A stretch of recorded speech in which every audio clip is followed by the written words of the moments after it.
안녕하세요. 저는 한 물류회사에서 일을 하고 있는 20대 후반의 여자입니다. 여러분들은 권선징악을 믿으시나요? 착한 사람은 복을 받고 악한 사람은 벌을 받는다는 그 말을 저는 참 좋아합니다. 억울한 일, 기막힌 일이 넘쳐나지만 이 요지경 세상에서도 권선징악은 있다고 믿으면 훨씬 살만할 테니까요. 그리고 저는 실제로 권선징악을 몸소 느꼈던 사건이 있었습니다. 그 사연을 여러분들에게 말씀드리려 합니다. 저는 이혼 전 중국 요리를 파는 식당에서 일을 했어요. 그곳에서 2년간 일했지만 월급은 한 푼도 못 받았습니다. 노동 착취라고요? 맞습니다. 하지만 저는 그 사람들을 신고할 수도 없었어요. 왜냐면 그 사람들은 저희 남편과 시댁 식구들이었으니까요. 잘못된 결혼을 한 거였어요. 하지만 그 결혼을 선택한 데에는 그 당시에 제 마음이 너무 외롭고 힘들었던 것도 한몫합니다. 저는 언니와 엄마, 이렇게 세 식구였어요. 아빠는 어렸을 때 딴 살림 차려서 집을 나갔다고 하시는데 얼굴도 제대로 볼 수 없었습니다. 엄마 혼자 자식 둘을 키워야 하니 엄마도 밤낮 없이 일만 하셨죠. 저희 집은 많이 가난했습니다. 하지만 불행하진 않았어요. 엄마와 언니, 저는 서로를 위해주고 아껴주며 행복하게 잘 살았었거든요. 그러다 제가 22살 때 다니던 2년제 대학을 졸업할 때쯤이었어요. 불의의 사고로 엄마가 돌아가셨습니다. 밤늦게 퇴근 후 돌아오시다가 뺑소니 교통사고로요.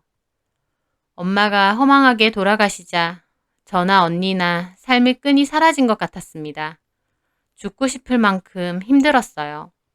하지만 언니와 저는 서로를 위로해가며 버티고 살아보자고 했습니다. 언니는 그맘때 대학 졸업 후 기숙사가 있는 타 지역의 회사로 취업을 했어요. 저 역시도 그때 취업을 하게 되면서 혼자 살게 되었습니다. 그러다가 그 남자를 만나게 되었습니다. 저보다는 8살이 많았어요. 남자는 처음에 자기가 요식업을 한다고 했었어요. 나중에 알고 보니 부모님이 하시는 중국 음식점에서 같이 일하는 거더라고요.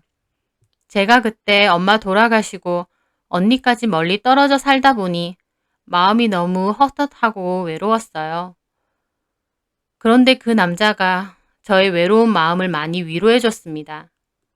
마음이 허할 때 다가오는 사람이 제일 위험하다고 하죠.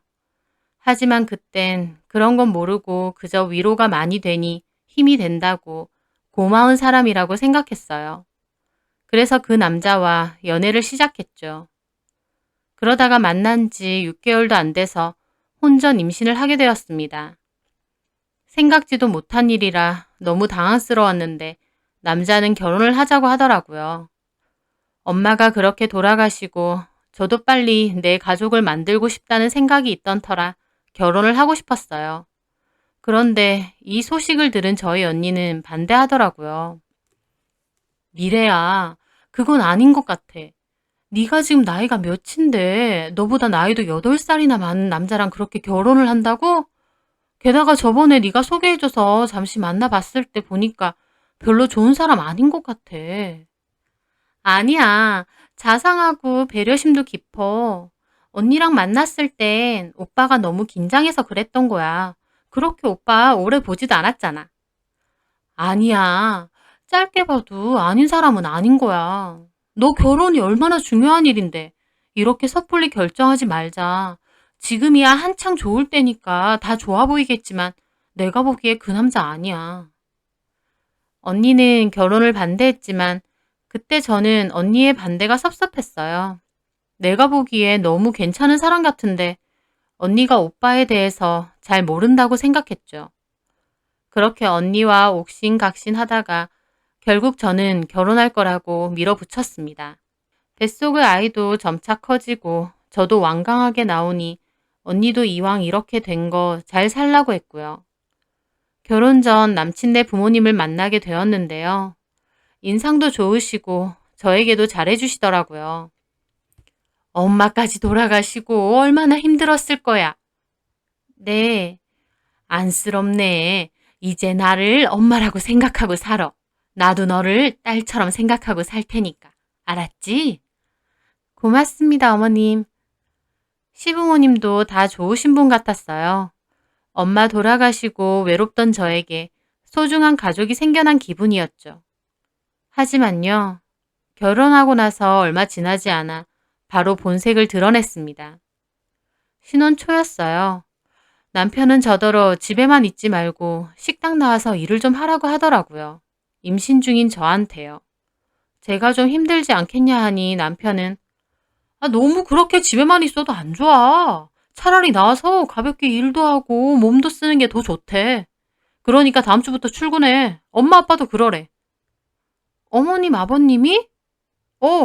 왜? 아니야. 아무리 그래도 임신한 며느리한테 나와서 일을 하라고 하다니 저는 좀 섭섭했어요. 하지만 남편 말대로 가볍게 일하는 정도는 괜찮을 것 같았습니다. 그런데 막상 제가 식당을 가니 가볍게 일하는 정도가 아니더라고요. 미래야, 너는 저기 가서 양파부터 까. 주방에 가보니 고무대야에 양파가 수북하더라고요. 제가 임신을 했는데 어떻게 쭈그려 앉아 양파를 까나요? 어머님, 저 쭈그려 앉아 있으면 안 돼요. 병원에서도 그렇게 있으면 안 된다고 했어요. 제 말에 어머님은 인상을 팍 쓰시더라고요. 안 되긴 뭐가 안 돼. 나 정식이 가졌을 때도 다 그렇게 했다. 일 시작도 하기 전에 꾀부릴 생각부터 하니? 쓸데없는 소리 말고 얼른 양파나 까. 장사 준비해야 되니까. 어머님이 저한테 짜증을 확 내시더라고요. 저는 좀 놀랐습니다. 결혼식 전에 저를 딸로 여겨주겠다며 말씀하시던 모습하곤 아예 다르시더라고요. 저는 불같이 화내시는 어머님이 무섭기도 해서 양파를 다 깠어요. 배도 뭉치고 정말 힘들더라고요. 중국 음식점은 양파를 엄청 많이 쓰기 때문에 손질해야 할 양파가 정말 산더미예요. 그걸 까고 있으면 눈물도 나고 손도 아리고 정말 힘듭니다. 그런데 그걸 다 까고 나니 이젠 테이블을 다 닦으라는 거예요. 의자까지 박박 다 닦으라고요. 너무하신다 생각하면서도 일단 닦았어요. 근데 얼마나 오랜만에 닦는 건지 테이블이나 의자의 기름때가 완전 오래된 기름때처럼 찐득찐득 하더라고요. 저한테 시키기 전까진 아예 닦은 적도 없는 것처럼요. 사실 남편네 음식점은 그렇게 작은 규모는 아닌데 막 깨끗한 편은 아닙니다. 바닥도 엄청 미끌거리고 테이블이나 수저통 같은 것도 너무 끈적거리는 거예요. 근데 기름 많이 쓰는 중국 음식점이 다 그렇지 뭐 이렇게 생각했었는데 그런 걸 감안하더라도 많이 지저분한 편이었어요. 주방도 청소를 거의 안 하시는지 화구 같은 곳은 기름때가 말도 못합니다. 냉장고 안에도 엉망에다가 성에도 엄청 껴있고요. 그나마 홀은 저더러 막 청소하라고 시키는데 주방은 아버님이 자기 공간이라며 못 들어오게 하시더라고요. 차라리 청소를 좀 하면 좋은데 설거지할 때 정도 빼곤 들어오지도 못하게 하시고요. 주방은 그 꼴을 해놓고 청소하거나 관리하는 모습을 본 적이 없습니다. 음식 맛은 먹어보면 나쁘지 않은데 청결에 관해서는 관리를 참 안 하시는구나 생각했습니다. 어쨌든 저는 첫날 테이블도 다 닦고 서빙도 하고 정신없는 시간을 보냈습니다. 그렇게 며칠 무리해서 일을 하다 보니 배도 땡기고 너무 힘든 거예요. 그래서 남편에게 말했죠. 오빠, 나 배도 땡기고 몸도 너무 안 좋은데 계속 일해야 돼? 제 말에 남편은 정말 썩은 음식이라도 먹은 마냥 인상을 팍 찌푸리며 그러는 거예요. 뭐 며칠 했다고? 진짜 힘들어서 그래. 야, 5년째 일하는 나도 한 번도 힘들다 말한 적이 없는데 너 며칠 일했다고 힘들다 그러냐? 남편은 육체적으로 힘들 수가 없습니다. 왜냐면 주로 카운터에서 계산만 했거든요. 아버님은 주방에서 일을 하셨고 어머님은 포장과 서빙을 하셨고요. 남편은 하루 종일 앉아서 핸드폰 보다가 손님 오면 계산하고 배달 전화 받고 그런 일 하는 게 다니까 힘든 일이 없죠. 내가 홀몸이 아니잖아. 아, 진짜 엄살은. 다른 여자들도 임신 막바지까지 다 일한다더라. 너는 나이도 어리면서 왜 그렇게 엄살이 심해? 이러다가 애 잘못되면. 그럼 네 탓이지. 애 간수 못한 네 탓. 애 간수 못한 내 탓? 말 다 했어? 야, 너는 양심이 없니? 무슨 양심? 막말로 너 결혼하면서 뭐 해왔냐? 저는 남편의 말에 너무 놀랐어요. 제가 갑작스럽게 결혼을 하다 보니 해온 돈이 별로 없었거든요. 그나마 언니가 이래저래 1,000만 원 정도를 겨우 융통해서 저 결혼한다고 보태준 게 답니다. 결혼할 때는 그런 거 아무것도 안 중요하다고 해놓고 이제 와서 제가 해온 돈이 없다고 저렇게 말을 하더라고요. 1,000만 원 해왔잖아. 그것도 우리 언니가 겨우 마련해서 준 거야. 그걸로 뭘 하는데? 솔직히 우리 집에서 지금 사는 집 해줘, 차 사줘. 다 해줬잖아. 그걸 저한테 해줬나요? 받기는 남편 본인이 다 받았는데 우리한테 해준 걸로 말을 하더라고요. 제가 황당해서 말을 안 하고 있으니 남편은 윽박을 질렀습니다. 야, 세상에 나 같은 남편 어딨고 우리 부모님 같은 시부모가 어딨냐? 제발 투덜거리지 말고 감사하면서 살아. 뭐 힘든 일도 아니구만.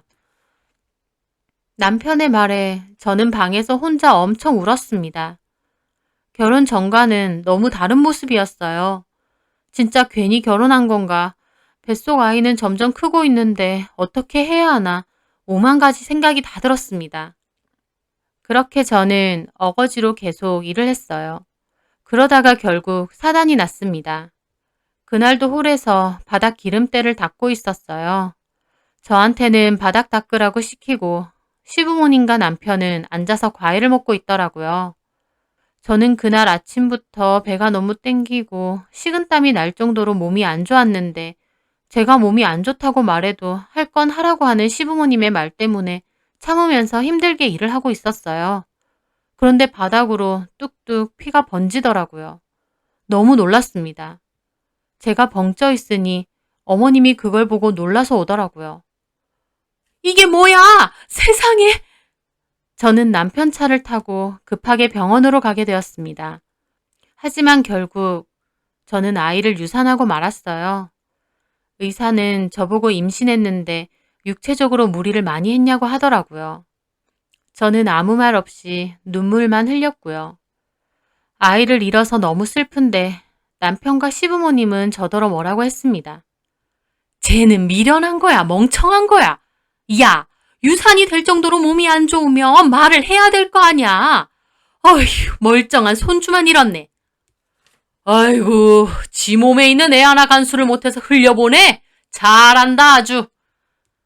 제일 속상한 건 전데 오히려 저더러 뭐라고 하더라고요. 몸이 안 좋다고 해도 엄살 부리지 말라고 일하라고 할 땐 언제고 아이를 잃고 나니 참고 일한 제 탓이랍니다. 정말 너무 서럽고 비참하더라고요. 제가 아이를 잃었다는 소식에 언니도 찾아왔어요. 언니를 보는데 눈물만 나더라고요. 언니는 저한테 얼굴이 왜 이렇게 안 돼 보이냐고 괜찮냐고 했어요. 하지만 저는 언니에게 시댁에서 일을 시키거나 구박한다는 얘기 같은 건 말하지 않았어요. 언니가 그토록 결혼 반대했는데 억지로 결혼한 거기도 하고 멀리 사는 언니한테까지 걱정을 끼치고 싶지 않았거든요. 지금 생각해보면 그때 언니에게 솔직하게 다 말하고 도움을 구했어야 되는데 말이죠. 저는 내가 몸이 약해서 유산이 된 거라고 집에 문제가 있는 건 아니라고 했습니다. 그렇게 아이를 잃고 힘들었는데 제 마음을 추스리기도 전에 어머님은 다시 나와서 일하라고 하시더라고요. 저는 너무한다 싶었지만 일을 하러 갔습니다. 제가 아이가 없으니 더 본격적으로 일을 시켰어요. 저는 정말 쉴 새 없이 일을 했습니다. 주방에서 설거지도 하고 서빙에 포장에 남편이 자리를 비우면 주문 전화에 어플 주문까지 제가 다 받았어야 했어요. 나름 장사는 잘 되는 집이라서 더 바쁘더라고요. 하지만 그렇게 힘들게 일해도 월급 한 번 없었습니다. 제가 월급 얘기를 하면 야, 월급은 무슨 월급이야? 엄마 아빠 아직도 이 집 대출금 갚는 거 몰라? 이 집 엄마 아빠도 대출 내서 사준 거잖아. 그거 갖고 계신다고.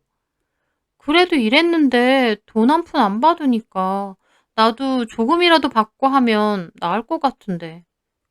너 머리가 안 돌아가니? 네 월급 줄 돈으로 엄마 아빠가 대출금 갚는다고 방금 말했잖아. 그렇게 치면 부모님이 집 해주신 것도 아니잖아. 결국 내 월급이 다 거기로 들어가는데. 제 말에 남편은 입을 떡 벌리고 어이없다는 식으로 저를 몰아가더라고요. 너 말 진짜 웃기게 한다. 네 말은 뭐야? 우리 부모님이 너 일 시켜먹고 돈도 안 주는 뭐 그런 뭐 악덕 업주다 이런 거야? 그게 아니라 와 진짜 이래서 검은 머리 짐승은 거두는 게 아니라더니 돈도 쥐뿔도 없는 거 데리고 사라졌더니 데리고 사라져? 그래 너 뭐 있냐? 오히려 우리 부모님한테 감사하게 생각해야지. 쥐뿔도 없는 너 며느리로 받아주고 취직 자리까지 해줬는데 애가 생각이 없는 거야 뭐야? 그러면서 확 나가는 겁니다. 돈을 안 받는데 취직 자리는 무슨 취직 자리인가요? 그냥 일 부려먹는 노예죠. 너무 기가 막혔는데 남편은 그 얘기를 고스란히 시부모님께 다 했더라고요. 정식이한테 얘기 들었다. 너 월급 안 준다고 우리 욕 엄청 했다며? 아니에요. 욕이 아니라 저도 돈을 받고 일을 해야 되잖아요. 근데 일만 하니까 야, 가족끼리 무슨 돈이야? 너 그렇게 치우면 지금 사는 집, 너 타고 다니는 정식이 차, 그거 어디서 나온 돈이야? 그건 어머님, 아버님이 오빠한테 해준 거잖아요. 너는 안 살아? 너는 안 타? 얘 진짜 웃기는 애네. 그렇게 날로 먹으려고 들면 안 돼. 우리는 돈이 남아 돌아. 네가 일을 하면 뭐 얼마나 한다고 이래? 막말로 너한테 돈 줄 거면 그 돈으로 일 잘하는 사람 쓰지. 너 느릿느릿 해가지고 일도 빨리 못하고 보고 있으면 얼마나 답답스러운 줄 알아? 어머님이 저한테 타박하시면 아버님은 저를 보고 혀를 끌끌 차시고 남편도 저를 한심하게 쳐다봤습니다. 제가 저렇게 염치가 없다니까? 꼴랑 1,000만 원 들고 결혼한다고 했을 때 알아봤어. 그러면서 셋이서 똘똘 뭉쳐 저를 몰아세우는 겁니다. 그런데요. 지금 생각해보면 말도 안 되는 상황이라 다 뒤집어 엎고 나오면 된다 싶지만요. 저런 일이 계속 반복되면 제 스스로도 판단력이 없어집니다. 3명이서 똘똘 뭉쳐서 저를 바보 만들고 염치 없는 인간 만드는데 나중에는 제 스스로도 내가 참 바보 같고 염치가 없구나 라는 생각이 들 정도더라고요. 힘들게 식당 일을 하고 집에 오면 집안일까지 다 저의 몫이었습니다. 남편은 식당 일 마치면 툭 하면 친구들이랑 놀러 갔어요. 저한테는 알아서 가라고 하고요. 그 사람들은 저를 아내나 며느리가 아닌 돈 안 줘도 되는 종년처럼 취급했습니다.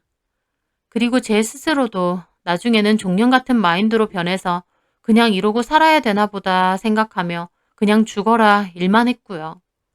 하지만 이렇게 살아야 되나 보다 생각하면서도 한편으론 몸과 마음의 스트레스가 극도로 쌓여서 살이 쭉쭉 빠지고 얼굴도 엄청 상했어요. 한 번은 저 보러 온 언니가 얼굴이 왜 이렇게 상했냐고 깜짝 놀랄 정도로요. 저는 그저 다이어트 중이다 정도로만 말했습니다. 언니한테 말할까 싶기도 했지만 언니한테 말한다고 뭐가 달라질 것 같지도 않았어요. 언니는 뭐 숨기는 거 아니냐고 솔직하게 말하라고 했지만 저는 아무 문제 없고 다 잘해주신다. 일도 내가 하겠다고 해서 요새 가게를 나간다 정도로만 얘기했습니다. 그렇게 저는 2년 동안 그 집의 종년이 되어서 일을 했습니다. 월급 한 번 못 받고요.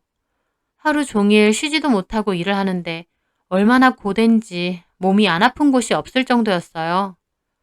반면에 저한테 일을 다 시켜대니 상대적으로 어머님과 남편은 더 널널해진 것 같더라고요. 그래서 남편은 저한테 카운터까지 맡기고 잘 놀러 다녔어요. 당구장도 가고 PC방도 가고 친구도 만나러 가고요. 저는 그냥 그러려니 하며 죽어라 일만 했습니다. 그러던 하루는 가게 오픈 준비 중일 때였어요. 아버님이 야채 꺼내 놓은 거 조리대 위에 올려놓으라 하시더라고요. 원래는 식재료 같은 것도 거의 아버님이 알아서 하시는데 그때는 통화를 하고 계셔서 저보고 좀 하라고 한 거예요. 저는 야채를 올려놓는데 야채가 딱 봐도 상태가 너무 안 좋은 거예요. 무르고 냄새도 살짝 나는 것 같더라고요. 생각해보면 야채 납품해 주시는 분이 한 번에 엄청 많은 양을 들고 오시지 자주 납품을 받진 않아요. 그렇게 해야 가격이 더 싸다면서요. 그런데 야채를 오래 놔두니 상태가 안 좋아지는 겁니다. 그래서 아버님께 말씀드렸죠. 아버님, 이거 야채 상태가 별로 안 좋아서 못 쓸 것 같아요. 그런데 제 말에 아버님은 고가운 얼굴로 저를 보시더니 무시하시는 거예요. 그러면서 야채를 그냥 칼로 자르시더라고요. 제가 놀라서 보고 있었어요. 아버님, 그거 쓰실 거예요? 제가 조심스럽게 다시 물으니 아버님이 갑자기 들고 있던 시카를 막 휘두르며 저한테 화를 내시는 거예요. 아, 쓸데없이 왜 말 걸어? 너 할 일 없냐? 저는 깜짝 놀라서 물러났습니다. 이 야채가 뭐 어때서? 나도 다 먹는다. 어차피 기름에 튀기고 볶고 소스까지 붓는데 무슨 상관이야? 아버님이 길길이 날뛰니 홀에 있던 어머니까지 들어오시더라고요. 또 무슨 일이유? 쓸데없이 입을 대고 있어. 아침부터 열받게. 그러면서 시카를 도마 위로 던지듯이 내려놓으시는 거예요. 저는 너무 놀라고 무서워서 어깨를 엄청 움츠러뜨렸어요. 그러니까 어머님이 무슨 살쾡이처럼 저를 노려보시더니 막 삿대질을 하시더라고요. 야! 네가 뭘 한다고 입을 대? 네가 주방장이야? 아니 그게 아니라 이게 어디서 시건방지게? 너 할 일 없어? 시키는 거 다 했어? 죄송합니다. 머리가 멍청하면 눈치라도 있던가. 빠릿빠릿하기라도 하던가. 뭐 하나 마음에 드는 게 없고 쓸모가 없어. 쓸데없는 소리나 할 줄 알지. 그리고 너 주방에 왜 들어와 있어? 홀에도 할 일이 꽉 차 있는데. 아버님이 야채 좀 달라고 하셔서. 너 자꾸 말 대답할래? 이게 진짜 미치게 하네. 안 나가? 그러면서 저를 쫓아내는 거예요. 저는 그때 제가 무슨 생선 훔쳐 먹다 걸린 도둑고양이라도 된 줄 알았습니다. 저를 막 나무라면서 쫓아내는데 너무 비참하고 슬프더라고요. 그날 저녁 남편은 또 늦게 들어오고 저는 수많은 생각에 빠졌어요. 내가 이렇게 사는 게 맞나? 내가 왜 참고 살아야 할까라는 생각이요. 뭔가 잘못된 게 분명한데 제 스스로도 빠져나올 용기를 못 내고 있었습니다. 저는 지금이라도 언니에게 말하고 이혼을 하는 게 나을까 생각을 했습니다. 그런데 울고 싶은데 뺨 때리는 것도 아니고 이혼을 해야 할 이유는 또 생겼어요. 남편이 바람을 핀 거였습니다. 허구한 날 친구들이랑 놀러 다닌다고 하니 그냥 그런 줄 알았는데 근래에는 여자를 만나고 다닌 거였어요. 어떻게 알았냐고요? 남편이 대놓고 그 여자를 가게로 데리고 왔거든요. 친구라고 하면서요. 말은 친구라고 하면서 대놓고 시시덕거리고 음식 먹여주고 옆에서 일하는 저는 무슨 대놓고 투명인간 취급하더라고요. 얼마나 기분 나쁜지. 제가 그날 저녁 남편에게 따졌습니다. 오빠, 그 여자 뭐야? 친구. 친구는 무슨 친구? 서로 음식 먹여주고 나갈 때 팔짱도 끼고 나갔으면서. 그러니까 남편이 킬킬대며 그러는 거예요.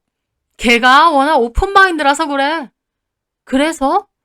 뭘 그래서야. 친구라고. 웃기지 마. 세상에 그런 친구가 어딨어? 바람 피는 거지? 제 말에 남편은 저를 한심하게 보더라고요.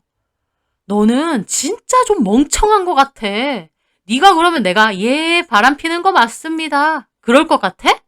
애가 진짜 좀 모자란가? 남편은 저한테 들키든 말든 아무 상관없는 것 같더라고요. 저를 정말 모질이로 생각하는 것 같았어요. 남편이 바람을 피든 말든 말 한마디 못하고 따지지도 못하고 죽어라 일만 하는 그런 모질이요. 저는 참담한 기분으로 말했죠. 오빠, 나랑 왜 결혼했어? 나 사랑하지도 않으면서? 뭐래? 사랑해. 일할 사람, 부려먹을 사람 필요해서 결혼한 거야? 야, 너 까먹었냐? 너 임신했었잖아. 근데 네가 멍청하게 그 애 흘려보냈고 그렇게만 안 했으면 내가 너 모시고 살았지. 네가 다 자초한 거야. 애 유산한 게 내가 멍청해서야? 그럼 네가 야무지고 똘똘했으면 그런 일이 있었겠니? 뭐 하나 제대로 하는 게 없어. 애도 못 나오면 일이라도 해야지. 저는 아무 말도 하지 않았습니다. 그저 이 남자와 이 식구들과 진짜 끝을 내야겠다는 생각밖에 들지 않았어요. 그래서 마음을 먹고 언니에게 전화했어요. 주말에 혹시 와줄 수 있냐고요. 언니는 무슨 일이냐고 묻는데 제가 언니 오면 말하겠다고 했습니다. 그런데 다음 날이었어요. 남편은 또 당구장 간다고 자리를 비웠고 어머님은 잠깐 화장실 갔다 온다고 자리를 비웠어요. 손님들이 우르르 들어와서 제가 정신이 없는데 그 와중에 언니가 들어오는 거예요. 저는 깜짝 놀랐어요. 언니, 어떻게 오늘 와? 네 전화 받고 걱정돼서 오늘 급하게 연차 쓰고 왔어. 정말? 생각지도 못하게 언니를 보니 눈물 나게 반갑더라고요. 음, 근데 내가 너무 바쁠 때 왔네? 시외버스 타고 왔더니 이 시간이더라고. 아니야, 잘 왔어, 언니. 근데 제부는? 너네 시부모님은? 오빤 나갔고, 아버님은 주방에 계셔. 어머님은 잠깐 화장실 가셨고. 그렇구나.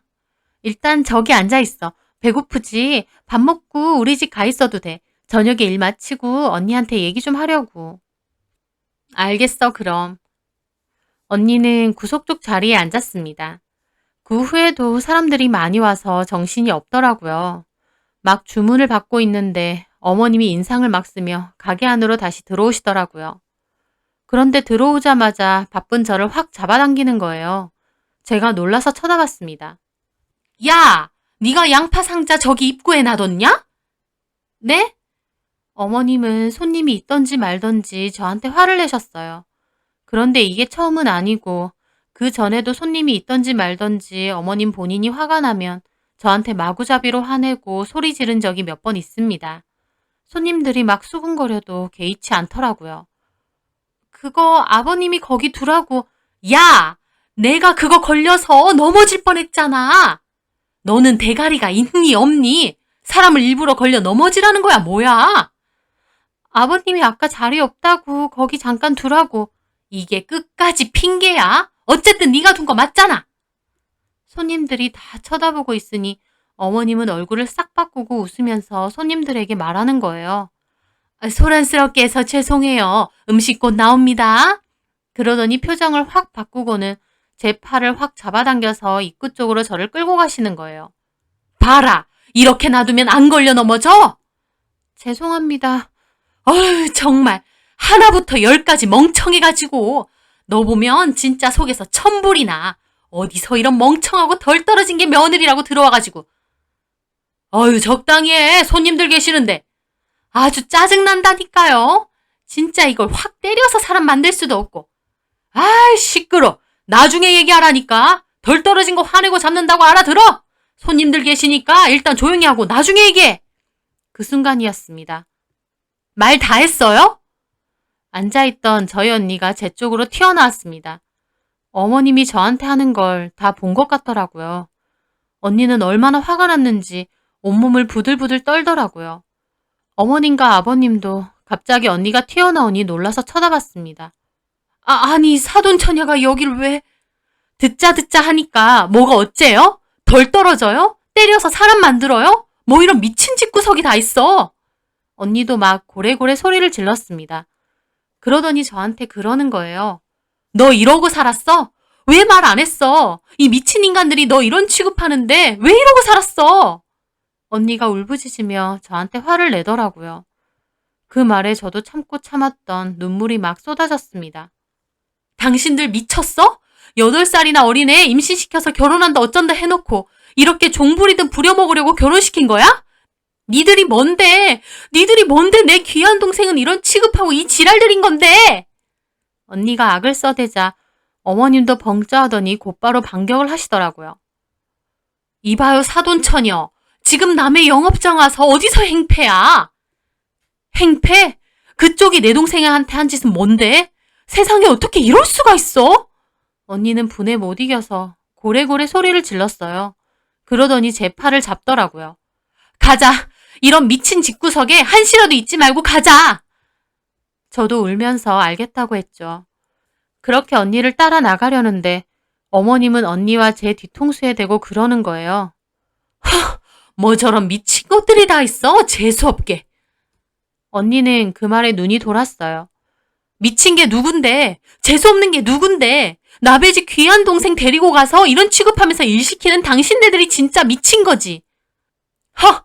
부모도 없고 집불도 없는 것들이랑 사돈 맺은 게 잘못이야. 언니는 어머님을 쏘아보며 말했습니다. 남의 눈에 눈물 나게 하면 본인들 눈에 피눈물 난다는 것도 아셔야지. 당신들 그렇게 살면 천벌받아. 언니는 그렇게 말하고 저를 데리고 나갔습니다. 언니는 씩씩거리며 한참 저를 데리고 가다가 길거리에 서서 펑펑 울었어요. 내 동생 너무 불쌍하다며 왜 말 안 했냐고요. 저도 언니한테 너무 미안하고 내가 한심해서 같이 펑펑 울었어요. 주말에 언니가 오면 차분하게 말하고 이혼을 도와달라 할 생각이었지. 이런 꼴을 언니에게 보이고 싶진 않았거든요. 제가 언니에게 미안하다고 울자 언니는 아니라며 이제라도 자기가 알았으니 괜찮다고 저를 달래주었습니다. 저는 그 길로 언니와 집으로 가 제 짐을 빼서 나왔고 남편에게 곧장 이혼 통보를 했습니다. 2년 동안 일하면서 돈 한 푼 안 받고 착취를 당했다. 나를 노예 취급했다라는 주장으로 위자료 소송도 걸었습니다. 안타깝게도 제가 그렇게 욕을 먹으면서도 따로 증거로 남길 만한 게 없어서 입증이 쉽지 않았어요. 일하면서 돈 안 받은 부분에 대해서도 남편 쪽에선 집 대출금을 대신 갚아주는 걸로 구두 협의를 했다며 거짓말로 주장하더라고요. 너무 안타깝고 원통하지만 제가 착취를 당했다는 증거가 없던 저는 제 주장이 입증이 안 됐습니다. 이혼은 가능하지만 따로 위자료를 받아낼 순 없었어요. 그리고 저도 그때쯤 너무 지치고 그 사람들 얼굴도 보기 싫어서 위자료고 뭐고 그냥 빨리 끝내길 바랐어요. 그렇게 결국 별 소득 없이 이혼이 마무리되었습니다. 속상하고 분했지만 저나 언니나 빨리 잊고 새 출발하는 게 저한테도 더 도움될 것 같아서 다 잊기로 했습니다. 그 후 언니는 언니가 일하는 회사의 물류팀에 자리가 났다며 저를 소개해줬어요. 언니는 사무직이고 저는 물류팀에서 일을 하는 거였습니다. 저는 그곳에서 열심히 일을 했습니다. 월급이 엄청 많지는 않지만 제가 일한 만큼 돈을 벌 수 있으니 그 자체로 너무 행복하고 좋더라고요. 언니는 기숙사에서 나와서 저랑 방을 구해서 함께 살고 있어요. 같이 출퇴근하면서 저녁에 밥도 해먹고 놀러도 다니고 하니 그런 소소한 일상들이 너무 행복하고 좋더라고요. 전 남편과 시댁 식구들에 대한 이야기는 꺼내지도 않고 잊고 살려고 했습니다. 그런데요, 제가 앞서 말씀드린 권선징악 같은 일, 그 일이 저에게 일어났습니다. 바로 저희 시댁이 하는 그 중국집이 문을 닫게 되는 일이 생긴 거였어요. 그 집 음식을 먹고 30명이 넘는 사람들이 식중독 증세를 호소하게 됐다네요. 다행히 목숨에 지장 있는 사람들은 없는데 그 일로 식품위생과에서 조사를 했고 오래된 식재료 및 더러운 주방 위생 상태가 다 걸렸대요. 그 길로 영업 정지 먹고 식중독 걸린 사람들 보상까지 책임져야 된다고 합니다. 이 이야기는 지역 카페에 들어갔다가 알게 됐어요. 식중독 감염으로 난리가 나서 지역 뉴스에도 나왔었는데 상호명은 안 나와서 그곳인지 몰랐거든요. 그런데 지역 카페에 들어가니 이미 식당 상호명이 다 퍼진 거예요.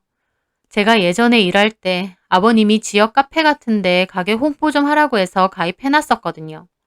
그런데 카페에 들어가 보니 식중독 사건 때문에 식당 이름이 다 올라와 있고 평소에도 지저분했었다. 맛도 조미료 범벅인데 왜 손님 많은지 이해가 안 갔다. 게다가 거기 사장 부부도 완전 또라이더라. 등등의 게시글이 엄청나게 올라오더라고요. 식재료 관리를 뭐 어떻게 했길래 식중독이 그렇게 많이 걸리냐면서 그런 식당은 다시는 가면 안 된다고. 혹시 상호명 바꿔서 다시 열 수도 있으니 사업자 명도 알아야 된다면서 아버님 이름까지 다 올라왔습니다. 저는 그걸 보며 지저분하던 주방과 오래된 식재료들이 떠올랐습니다. 그때도 이게 문제되지 않을까 염려했었는데 결국 이런 일까지 터지게 된 거였어요. 상호명과 사업자명이 다 공개된 마당에 영업 정지가 끝이 나도 그런 식당을 누가 다시 가겠나요? 누가 사진 올린 거 보니 행정명령 딱지가 가게 앞에 보란듯이 붙어 있더라고요. 저는 시부모님이 저를 그렇게 부려먹었던 그 식당이 이렇게 끝이 나는구나 싶어 어이없기도 하면서 후련하기도 했습니다. 식당 하나 잘 된다고 그렇게 잘난 척하며 식구들 다 달라붙어서 목맸는데 그 식당이 저렇게 되니 그 인간들 꽤나 골치가 아프겠구나 싶었어요. 그리고 당신들 그렇게 살면 벌 받는다고 했던 언니의 말이 진짜가 된 것 같더라고요. 그 식당에서 음식 먹고 식중독까지 걸린 손님들만 안타까웠습니다. 저는 이제 그 집 사람들 신경 끄고 제 인생에만 집중하려 합니다.